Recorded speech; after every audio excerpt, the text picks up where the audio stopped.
Rodrigo, meu amigo, uma alegria enorme ter você aqui. Ansiava muito por esta ceia com você.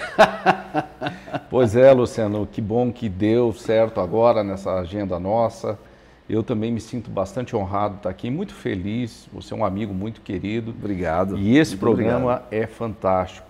Um nome sugestivo, né? Que bom. Podcast. Parabéns aí pelo teu trabalho. Eu sempre acompanho quando posso. Que bom, obrigado. E espero que essa nossa entrevista aqui possa ser um momento de inspiração para a minha audiência, né? E para os seus amigos que terão acesso aí a esse material que vai ficar para a posteridade, né?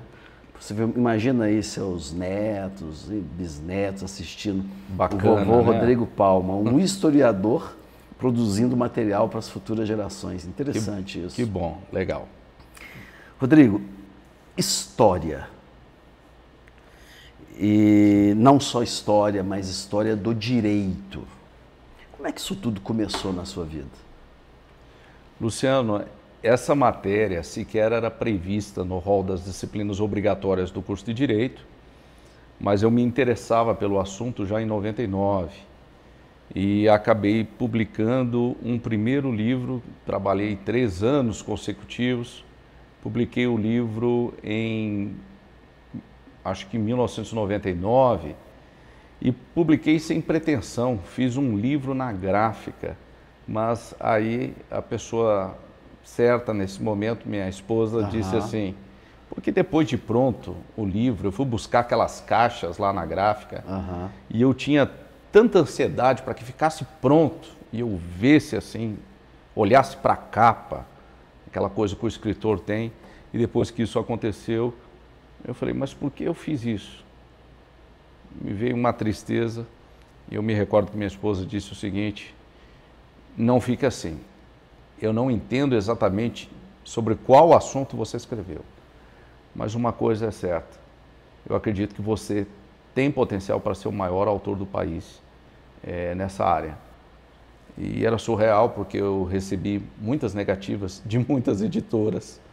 Era um livreto, digamos assim, publicado numa gráfica. Eu que paguei. Não era numa editora. Não era propriamente numa editora. Era uma gráfica. Mas as coisas aconteceram, né? Eu me tornei depois Bem, a profecia dela se cumpriu. Perfeitamente. Hoje você é o autor brasileiro mais festejado, mais publicado, mais adotado dentro da sua temática, não só no Brasil, mas também adotado em universidades no exterior. O Brasil tem grandes nomes, né? É bom fazer parte desse rol. Sou, sim, um dos autores mais adotados no Brasil. O livro floresceu e virou uma referência aí nas faculdades de Direito do Brasil. O Brasil tem mais de 2.000 instituições de ensino de Direito. Veja só, nós temos uma obsessão por questões legais. É parte da nossa cultura, intrínseco a nós. E o livro é adotado, eu acho que em 1.500 faculdades de Direito, até onde a gente tem uma informação sobre isso, né? Publicado pela editora Saraiva. Cheguei numa grande editora, ela é a mais antiga editora jurídica do Brasil. Tá aí há mais de um século no mercado. Você vê, você que entende da área, você que é um homem do marketing, imagine uma empresa atravessar décadas e agora atravessar um século, né? Uma importante. Extraordinário. Mas vamos dar uma volta nessa história. Você é hoje um grande autor, o autor mais adotado no Brasil, na sua área, e como eu já disse, adotado também no exterior, daqui a pouco a gente volta nisso. Bem, seria não um absurdo supormos, portanto, que você vem de uma família altamente erudita, uma família com muita tradição na escrita, na leitura, na publicação de livros, ou seja, você seguiu, portanto, uma tradição familiar. Não. Então, pois é, Luciano, muito boa pergunta. Eu não venho de uma família ligada às letras jurídicas. Nós não somos tradicionalmente operadores do direito. Eu gosto muito de uma frase do meu pai para ilustrar isso. Ele diz, ele sempre me disse, nós somos homens ligados à terra. É isso que nós sempre fomos. E a tendência é que eu fizesse agronomia, veterinária, mas a bem da verdade, né, eu não me sentia muito inclinado quando eu era jovem, ou mais jovem, né, para lidar com questões relacionadas ao campo. Então, a sua família, seu pai, então, ele é aquilo que poderíamos chamar de um homem do campo. Sim, ele é engenheiro agrônomo, meu pai, mas meu avô era um homem ligado ao campo. Acho que meu bisavô, eu sou filho de gaúchos, então no sul do país, como você sabe, existe uma tradição agrária muito evidente. Nós viemos para o Centro-Oeste quando a imigração gaúcha começou ali, as pessoas do Sul, de São Paulo. Especialmente Mato Grosso, né? Ou não? Inicialmente Mato Grosso e Sudoeste goiano depois. Perfeito. Não é? Isso, aliás, é difícil saber exatamente... Anos 70. Então, final dos anos 70, início dos anos 80, mais precisamente, né? Graças àquele que eu, particularmente, se eu nunca contei aqui, vou contar agora, aquele que eu considero o grande herói nacional, eu, particularmente, penso que deveríamos ter aqui em Brasília uma grande estátua em homenagem a Alisson Paulinelli, que por acaso é meu conterrâneo lá de Minas Gerais. Olha que coisa boa. Alisson Paulinelli, idealizador da Embrapa. Sim. E naquele governo, daquele período, o governo acreditou na loucura dele, quando ele falou o seguinte: é possível produzir alimento no Cerrado. Disseram assim, isso não pode acontecer. Pode, me deem uma carta branca. Deram a carta branca, montou-se a Embrapa, e hoje o Brasil é sustentado, a balança comercial, majoritariamente pela produção de alimentos. Exatamente. O maior produtor e exportador de grãos e atualmente o maior produtor e exportador de proteína animal também. Exatamente. Exatamente. Graças a Alisson Paulinelli. Alguns criticam os produtores de alimento. Falam assim, o produtor de alimento fica aqui produzindo alimento, que absurdo produzir alimento, né? E aí usam aí uma expressão chamada agronegócio, que não está errada, e engatam ali dentro os produtores de alimento. E sabe o que passa na minha cabeça? Eu falo, esses caras, esses produtores de alimentos são muito maus, porque eles produzem esse tanto de alimento e é tudo jogado fora, ninguém come. Espera aí, estão comendo, se tem boca, se para a produção, gente passa fome, não sobra o alimento, essa carne, esse frango, etc. Tá? Eu dei uma volta, dei a opinião aqui do entrevistador, né? Muito boa, diga-se de passagem, né? Muito coerente. Portanto, os produtores de alimento, eu particularmente considero os heróis nacional. Eu tenho uma verdadeira admiração, quase devoção a Alisson Paulinelli. E você, então, portanto, a vinda para o Centro-Oeste é fruto do grande brasileiro, do projeto do grande brasileiro Alisson Paulinelli, hein? Exatamente. Meu pai trabalhava na Sadia, e então ele sempre esteve ligado a essas questões relativas à produção de alimentos, de uma certa forma. E eu faço parte desses primeiros gaúchos, essas primeiras pessoas que vieram do Sul, nos anos 70, foram os desbravadores dessa ideia. E foram para Goiás? Fomos para Goiás. Qual região ali? Sudoeste goiano. Sudoeste. Qual que é a cidade mais próxima? Jataí. Jataí. Jataí. Ok, bacana. Agora, uma família, como o seu pai mesmo dizia, somos homens da terra, é essa a expressão que ele usa? Isso. Somos homens da terra, o avô homem da terra, tradição agrária, gente que acorda cedo, gente que, enfim, não só produz alimento, mas a gente sabe que é uma atividade bastante dura. Por que você não seguiu lá atrás essa tradição, já que você já tinha ali um caminho desbravado, você já tinha as condições, você assim, cara, Era só seguir. Não, eu vou entrar na vida acadêmica, começar do zero, pegar o mato alto e tentar criar minha própria picada para caminhar por ela. Deu certo. O que é que te motivou a virar um acadêmico? Muito bem, excelente pergunta. Lá atrás, eu via todo o sofrimento do meu pai, olhando para os céus num fim de tarde, esperando por chuva. E também via o sofrimento dele, esperando que a chuva cessasse para que ele pudesse colher. Em determinado momento, Luciano, eu pensei, eu não quero isso para a minha vida. Ele era um homem religioso? Sim. Sim. Sim. E ele fazia isso no momento de expectativa ou orações também? Em orações também. Não é? Eu imaginava assim que eu não queria ficar dependente das intempéries climáticas. Eu tive essa pretensão. Falou assim, cara, como ser humano, veja se pode. Eu não vou depender de Deus não, hein? É. Vai que Deus se aborrece, não manda água. Exatamente. Deus, ó, tamo junto não.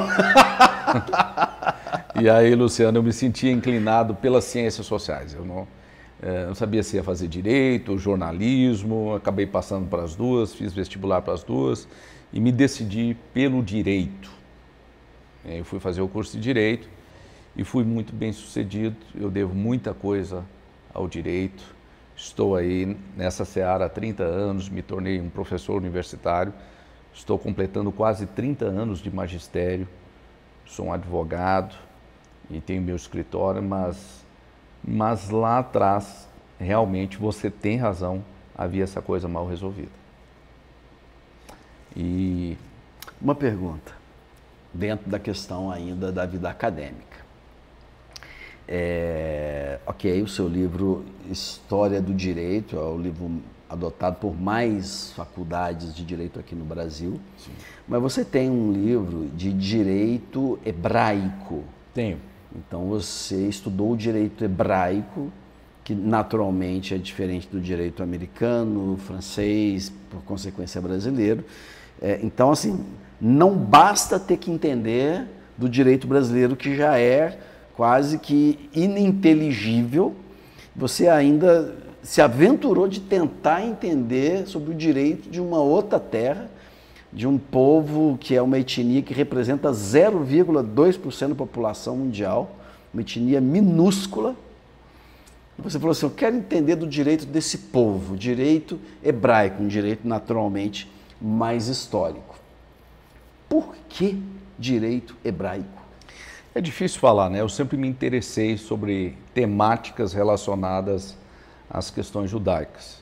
E como eu sou da área jurídica, naturalmente, eu fui buscar estudar o direito hebraico, as leis judaicas, estudei a língua hebraica, eu procurei entender o alfabeto. Aprendeu hebraico? Aprendi um pouco, né? Leio, né? Lê, e escrevo. E escreve. Falar você... Não é tão importante, né? Não, teria que morar em Israel, né? Mesmo porque você por aprende o sotaque, por um monte de coisa. Mas assim, ler e escrever em hebraico... Razoavelmente. Leio e escrevo. Prefere escrever em hebraico que em português, né? Tem mais domínio no hebraico. Não imagino. Não, estou brincando. Muita pretensão, né? Faz muito bem estudar hebraico, eu gosto de fazer isso até hoje, né? Tenho feito. Mas aí eu fiz um mestrado em ciências da religião. E, novamente, essa questão ambiental veio à tona. Eu me interessei em dar um foco específico na minha dissertação de mestrado em leis ambientais na Torá. E fui descobrir que existem diversas leis ou regras que foram estabelecidas... pela Marina Silva da época. Pois é, e são assim surpreendentes porque em 1957, por exemplo, um norte-americano, um advogado norte-americano escreveu um artigo que marcou época. O artigo dizia o seguinte: vai chegar um tempo, e esse tempo não demora, isso em 1957, em que nós haveremos de falar de uma espécie de environmental law. Isso 57. 72, nós tivemos a Conferência de Estocolmo, na Suécia. 92, a ECO, né? Aqui no Rio de Janeiro. O que eu quero dizer com isso? O direito ambiental é um ramo muito recente das ciências jurídicas. E nós estamos conversando agora sobre um povo que lá no passado há milênios, resolveu estabelecer leis que se preocupam com o descanso sabático da terra, leis que se preocupam com o entorno, com o cuidado dos animais.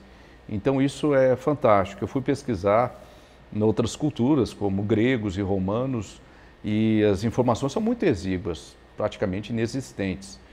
Então, aquelas leis que tratam de dar o descanso para a terra a cada 7 anos. Sim, exatamente. Exatamente. Uhum. Então, não mudar os marcos. Exato. Então, existe uma série de leis ambientais e a consciência ambientalista é muito recente. É isso que eu digo. Olha só. Tá, ela vem, vamos estabelecer um marco. O marco é 72 para cá. Para mim, isso é uma revelação. Pois é.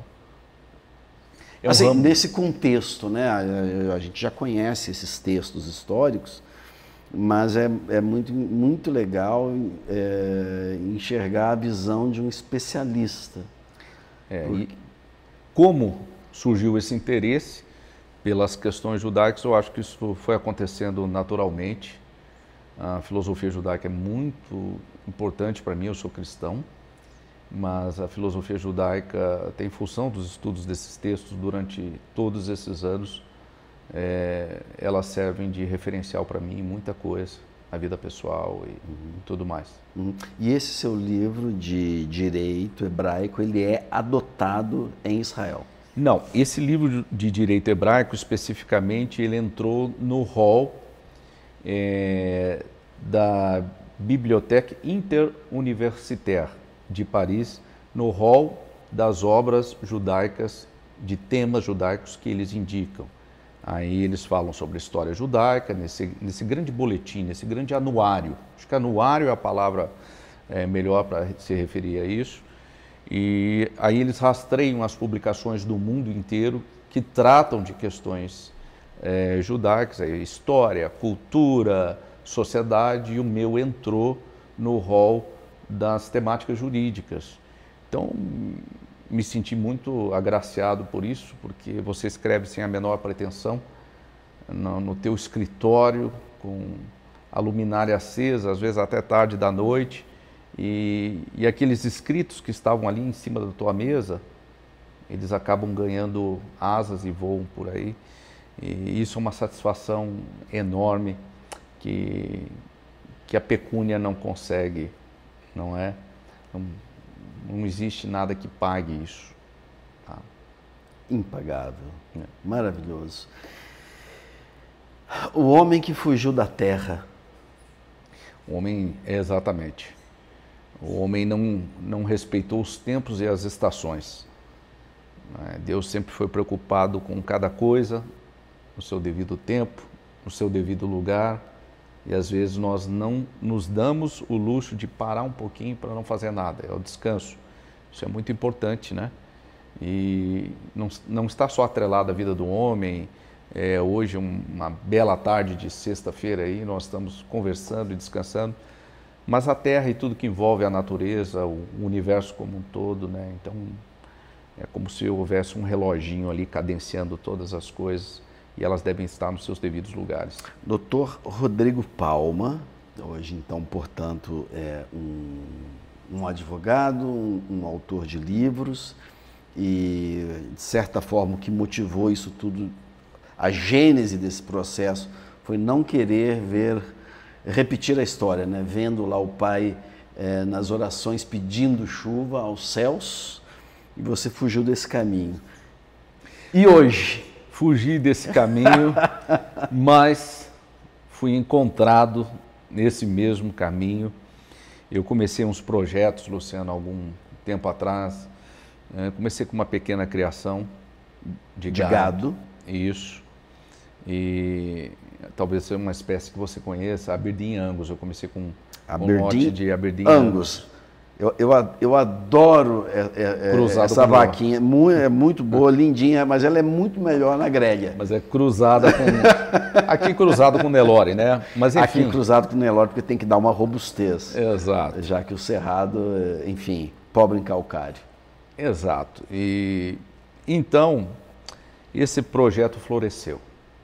E ele cresceu, se passaram os anos... E eu enfrentei, todo mundo enfrentou essa seca horrorosos. Todo mundo que é do campo ou que tem alguma atividade nesse sentido sabe do que eu estou falando. 2022, 2023 foram anos difíceis, muito difíceis. Do ponto de vista de chuva? De chuva. E eu me recordo... Preço da arroba? Tudo, né? Tudo contribuindo, porque as pessoas às vezes criticam a atividade do homem do campo, mas não sabem todo o suor, todo o labor, todo o sacrifício que é empreendido para aquilo que você falou, produção de alimentos. Sem garantia do retorno. Sem garantia do retorno e muitas vezes contando com aquele... Porque se a chuva não vier... Exatamente, contando com esse ingrediente que nós falamos no começo, fé. O homem olha para os céus, espera com fé que as coisas aconteçam. Então, é justamente desse contexto e cenário que eu busquei fugir, não é? E comecei esse empreendimento alguns anos atrás e deu certo. Eu sou muito grato por isso, mas enfrentei 2 anos de seca, enfrentei preços baixos. E eu me recordo que num entardecer, aí, com a caminhonete andando pela fazenda, encostei assim na cerca, olhei para os céus, olhei aquele tempo avermelhado que denuncia a continuidade da seca. Um vento seco e frio, numa época que não era para ter esse vento frio e seco. E aí a gente vê a lua à noite, a lua não está de chuva. Ou seja, sinais de seca. Sinais de seca, sinais de seca. E aí eu olhei para os céus também, inconscientemente ou não, e pedi a Deus, bem que o Senhor podia me mandar uma chuvinha, né?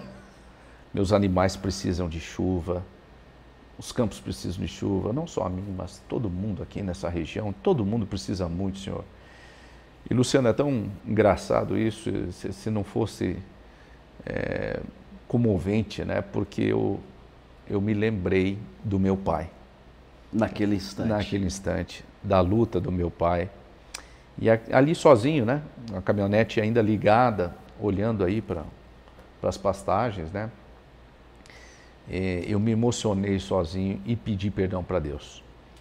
Então, aquela história ali do começo, em que eu não queria depender do tempo, né? Nem de Deus, não de Deus especificamente, eu sempre me senti conectado com Deus desde quando eu era criança, mas eu acho que Deus nos dá uma lição, ou várias lições, para que nós, de uma certa forma, venhamos a respeitar os tempos, as estações e principalmente as nossas origens. Então meu pai tinha razão.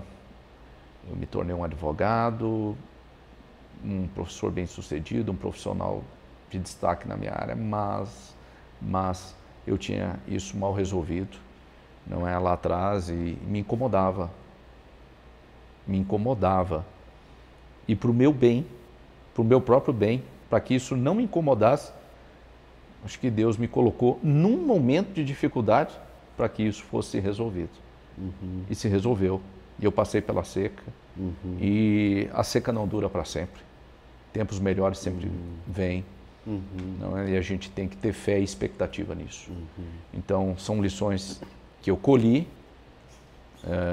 entre os 40 e 50 anos de idade. Você teve ali continuo colhendo. Um encontro marcado com você mesmo. Exatamente. Ali foi o seu Betel. Exatamente. Às vezes você se comporta como Jonas, tenta correr de uma situação, de um contexto específico. Às vezes você é um Jacó, atravessando o Jaboque, o vale de Jaboque, mas ali está alguém para te ferir, para que você se lembre dele e através da sua ferida você seja curado, não é? Foram as lições que pelo menos nos limites da minha capacidade cognitiva e de compreensão foi que eu extraí dessa situação. Rodrigo Palma, qual é o seu maior sonho? Meu maior sonho é executar bem todas as coisas às quais eu fui predestinado, porque eu creio nisso espiritualmente. Todas as pessoas, elas têm uma missão a ser cumprida, elas precisam achar o papel que elas devem cumprir aqui e deixar um legado para a minha posteridade, para os que vierem do meu sangue depois de mim. Tá? Deixar uma boa lembrança, deixar uma boa marca, deixar aquela ideia de que eu contribuí um pouquinho nos limites da minha incapacidade ou das habilidades, da incapacidade mesmo, e das habilidades que muitas vezes são colocadas aí à nossa frente para trazer um mundo melhor. Tem um conceito, nós estávamos falando sobre questões judaicas agora há pouco, tem um conceito judaico, um princípio que eu gosto muito, chama Kituv Olam. Na verdade, isso resume muita coisa. Você nasce para ser uma bênção para o mundo. Kituv significa consertar, arrumar, arranjar um pouquinho, melhorar esse mundo, melhorar o nosso entorno, melhorar a vida das pessoas. Você tem que contribuir para que o próximo viva um pouquinho melhor e você crescer também nesse processo. Eu acho que isso sintetiza muita coisa e isso é muito, muito importante para mim. Como é que você gostaria de ser lembrado depois que você partir, pelas gerações futuras, filha, netos? Qual seria a boa lembrança? Um servo de Deus resume muita coisa, né? Eu acho que essa resposta, eu acho que até você já encontrou nos lábios de outras pessoas aqui, mas quanto mais tempo passa e mais a idade avança, você chega a essa conclusão. Ela é inexorável. Se você tem essa convicção de que nós estamos aqui nesse mundo e temos algum propósito, eu acho que ser servo de Deus, já dentro de um limite de humildade, é muita coisa, né? É muita coisa. Parece, mas é muita coisa. É tudo, aliás. Tivemos a alegria de conversar com o Rodrigo Palma, que é advogado, historiador, um bate-papo extremamente agradável. Mais uma vez, fico honrado de ter aqui ao meu lado essa grande figura brasileira e que eu dou a sorte de tê-lo como amigo. Rodrigo, sua última mensagem, aquilo que você quer deixar marcado ali para as pessoas que estão te assistindo. Nunca se esqueçam das suas origens. Sempre pensem que nós podemos dar uma pequena contribuição que seja para melhorar o mundo. Nós temos que fazer a diferença. Nós temos que construir um legado. Nós temos que trabalhar incansavelmente para que outras pessoas tenham condições favoráveis. Nós temos que ser solidários. Nós temos que sentir a dor do outro. De fato, não na retórica das religiões, não dos discursos inflamados, não do muito dizer, mas aquela dor que você sente no coração, que você olha para o outro e imagina que você pode ajudá-lo de alguma forma. E eu acho que se nós conseguirmos isso, nós já estaremos deixando algum legado, marcando a nossa existência e cumprindo com o propósito que para sobre as nossas vidas. Eu acho que é isso, meu irmão. E meu amigo. Muito bom, meu amigo. Um abraço.